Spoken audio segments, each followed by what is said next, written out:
Hello, everybody. Welcome to whatever this is. You see, I am a fan of X-Men, as I imagine a number of you are who watch my content. Or at least you've heard of them before. Whether it be as the team itself, or if you've heard of a couple of characters, like Wolverine, Cyclops, Professor X, Magneto, etc., etc.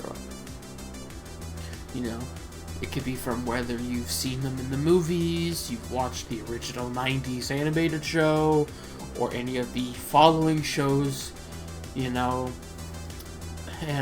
or if you're just a diehard fan of comics and you've read a good number of various arcs and issues within the X-Men comics, like, history. X-Men has always been a huge chapter, a universe within a universe, in a sense, when it comes to Marvel, because the X-Men is just so wide-sprawling with multiple teams and characters and storylines, you know, and just all of these things that just coexist within each other in this own little bubble, sort of, that can intermingle with the rest of the Marvel Universe. Now you're wondering, why am I making this video?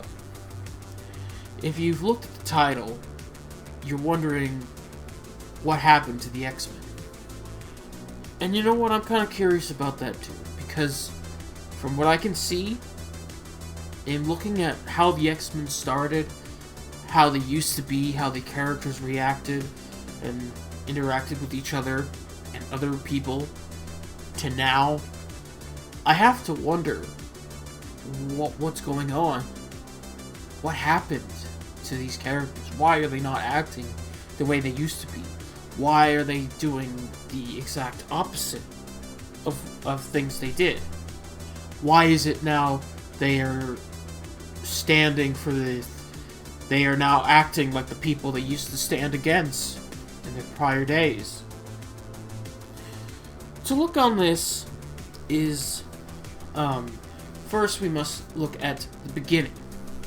How it all started in terms of the X-Men. Now, to add some context, especially to those who are not as familiar with the story of X-Men, mutants are a thing. Mutants are people born with a genetic addition or such. You know, it's a evolutionary stage, you know, and that's kind of how this starts off.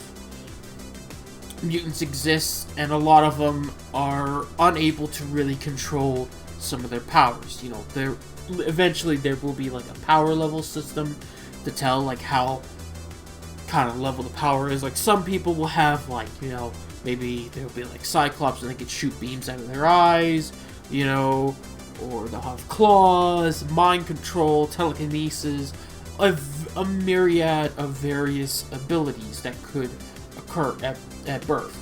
You know, you're born with this, you're born with it, and it activates at a particular time in your life. You know, and and at this moment, it's a lot of concern, because mutants and people, they have this back and forth issue. You know, people are afraid, they're scared, you know, because of these powers. You know, they don't understand it, they don't know, so they're scared of it. You know, and there's all these different solutions that they keep throwing out, like, hey, we need to have them registered and put on a watch list, we need to lock them up, you know, we need to put them in cages, you know, all these, like, things, you know, like these civil rights-esque, like, parallels. And that was kind of a thing Stan Lee, who created the X-Men, kind of went with. You know, he used it as, like, kind of a little bit of a basis, you know. And how the X-Men come into play is there was one man, Charles Xavier, a mutant himself. He forms a school for the gifted, that he calls, you know, mutants. He makes this school to be a place where mutant kind could go there, learn how they could control their abilities, you know, and then make them to be productive members of society. Because not only does he teach them how to control their abilities. He gives them educational lessons amongst a myriad of topics, and gives them the tools they need to go off into the world. The X-Men are a particular group of mutants who carry out a series of missions to help strengthen human-mutant relationships. Because, of course, because of it being this way, there are, of course, bad apples in every tree. Same thing for humans, same thing for mutants. Like, there are some mutants who are taking advantage, they're the bad guys, rotten to the core types, and what Xavier tries to do with the X-Men is to ensure that not all mutant kind is like this. There are good in us. There are bad people in each group, but you can't blanket call us. Because his ultimate dream is coexistence. Living peacefully with your neighbors. So that way no one needs to be separated. No one needs to be split off on one side of the map to the other. To where no one needs to be in fear. And that's what the X-Men is there. And of course, when you add in the main rival of Xavier being Magneto, him establishing like this thing of why do you protect these people who would probably kill you if they had a chance, they will never see you as equals, they will see you as a threat, and coming from a guy who survived the Holocaust, he's been on the receiving end of such things, and he does not want that to happen yet again. So you see where he's coming from, and it provides this interesting look where you understand where the hero is coming from in their fight, but you also understand the point of view for the villain. It's like, okay, you get it. And this epic, like, back and forth between not only just great moments and fights and scenes, but like this debate that can occur between it, Like, it was a nice basis. And then, of course, as like years go on, the X-Men have like alternate teams and whatnot that spread out, because it's such a universe within a universe, more or less. As the decades pass and go on, later on, the X-Men comics wind up in the hands of Jonathan Hickman, who is currently writing, or at least supervising, all of the, most if not all of the X-Men related titles that are occurring today. He decided to give a giant twist to the story. Give it something different. To change the status quo, sort of. He goes with how Professor X and the X-Men and a lot of other characters, including characters like Magneto, Sebastian Shaw, Mr. Sinister, and Apocalypse himself, they all gather on this mutant island nation, Krakoa, which is basically kind of like Genosha 2.0, if you ask me, but this mutant island nation, and they form their own nation, as I said. A nation for mutant kind, their homeland, more or less. And at first, it seemed like an interesting concept, like, hey, okay, maybe we'll see how this could work. A functioning, Genosha, like this nice little homeland that mutants could go to, maybe if they would like to, maybe to see how the culture works. However, it's the way it's carried out that is concerning, because the way they act is completely opposite of how they used to be. Because now they segregate themselves. They don't allow humans to enter their borders. Because of the technology they have allows it where the gates that they could like teleport through does not allow humans. They also have like a resurrection cloning technology thing where basically a character could die multiple times and they could just re-download them into a fresh new body, you know. And they even have a ritual thing where if you're a mutant who's had their powers like removed, you can fight to go get them back, but you have to get killed by Apocalypse. And a lot of these subjects are kids, so children are being sacrificed to, you know, get their powers back, you know. And of course, like, whenever and of course it's just like all these different aspects, you know. They all view, the X-Men view themselves as better than everybody. The characters are acting all different, and they just don't like having to interact with the human at all. Like, even best friends. Like, there are moments, there were scenes where friends of theirs, like Storm had friends within the Avengers, where they're just asking them, hey, look, guys, just can we talk, maybe, like, as friends? And they just talk to them like, no, I do not want to talk to you. You are a human, and I'm a mutant. Like, get the hell off. Like they talk down to them. You know, it's like, know your place, monkey, kind of thing. But that's never how the X-Men were. And it's disappointing. It really, really is disappointing to see this. It's to, God, I'm sorry, losing track of my mind here. Because of, because, like, how, because there's just different things happening. Because, like, all these guys do while they're on their island is they party. Like, it's some, Woodstock, like, party. You know, characters are all, like, it's all free love, man. Let's have orgies, like, 24/7, and sacrifices. It's like it's totally not a fascist Marilyn Manson, Charles Manson cult thing going on. You know, like Wolverine and Scott Summers, Jean Grey are in a 3-way relationship with each other. Like, the hell's going on there? Freaking people are getting killed by Apocalypse just so they can get their powers back.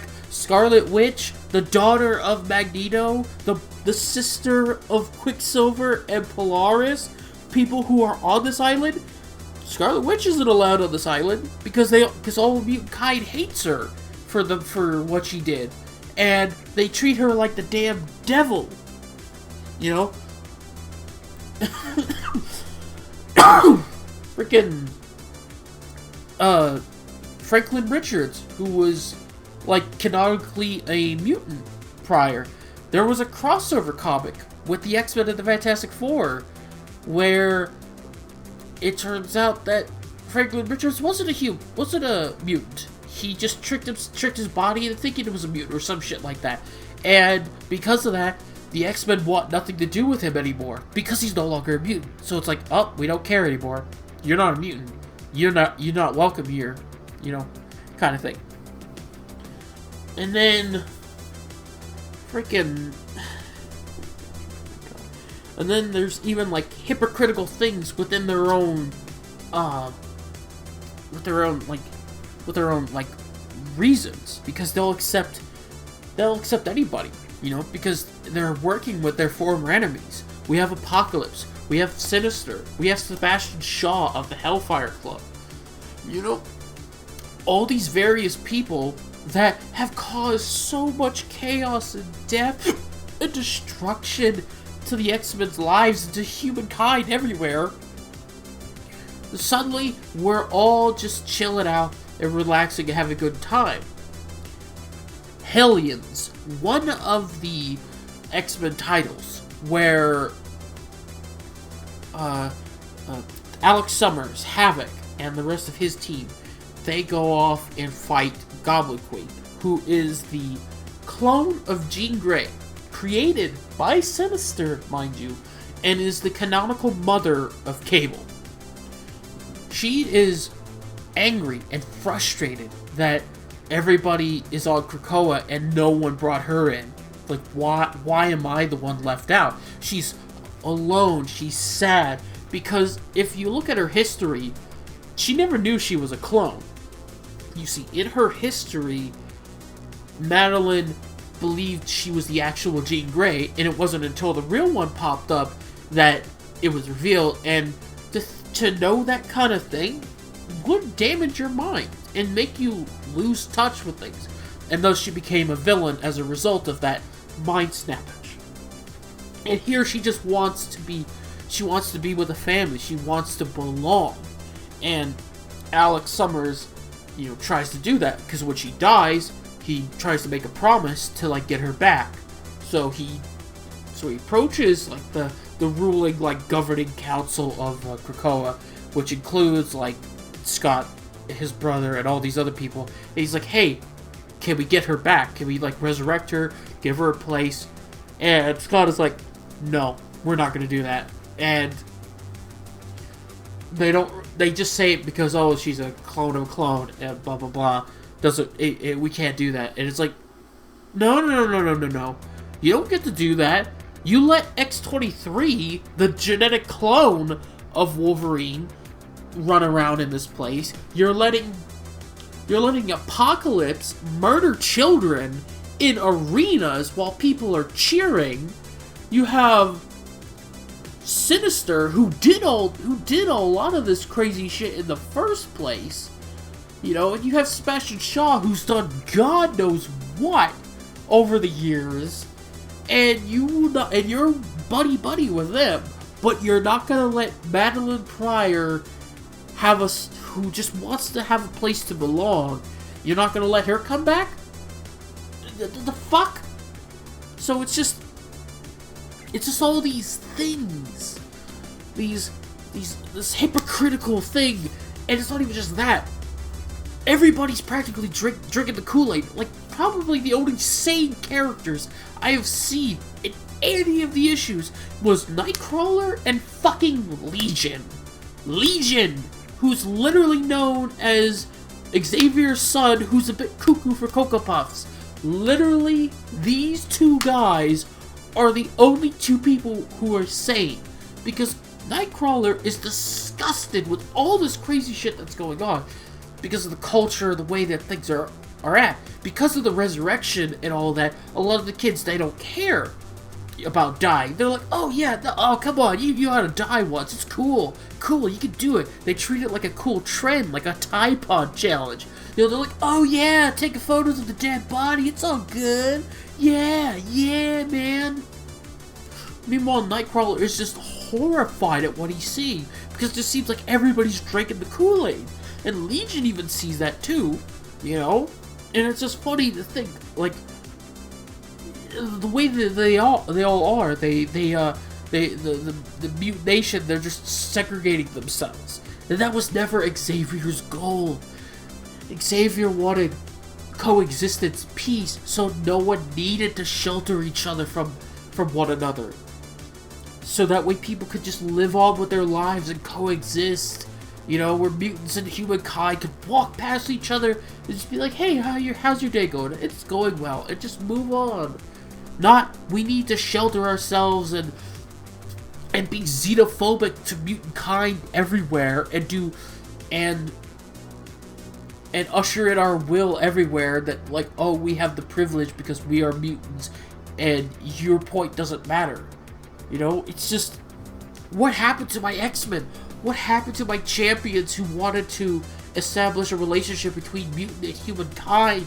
A friendship, a bond. What's happened to them? And originally I wanted to make this more of a documentary style thing to elaborate maybe further on, but I think that the real gist of it is just the X-Men have fallen. What's going on anymore? The X-Men are not who they used to be. They're completely acting way differently than they need to, and there's just no logical reason. And I don't know if Jonathan Hickman has got some twist coming that'll, like, reset things, but the problem is, he has the stage out set in this way, and the problem is, anyone who's writing an X-Men title underneath that book, they use that to, like, inject their more political aspects into these things, and then they just run wild because they just using his board as their own thing to, like, launch off of and throw their stuff in, you know. And it's the Hickman effect, where it just, all these crazy ideas that just come in. It's just like, these are not X-Men. What are they doing?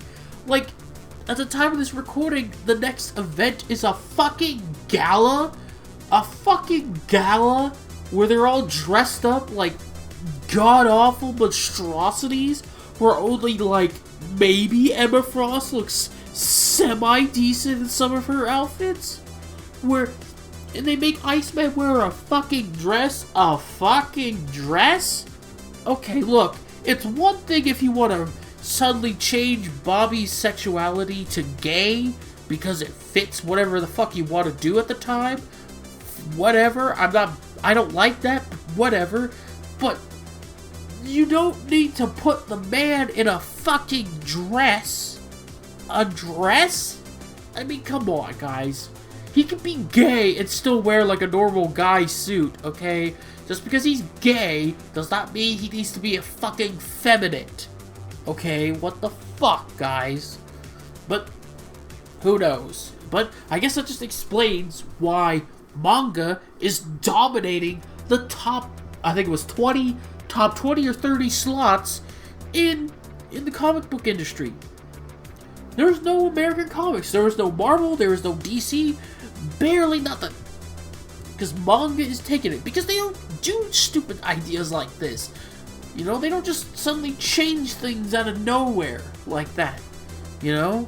And it's just, it's upsetting to me. But,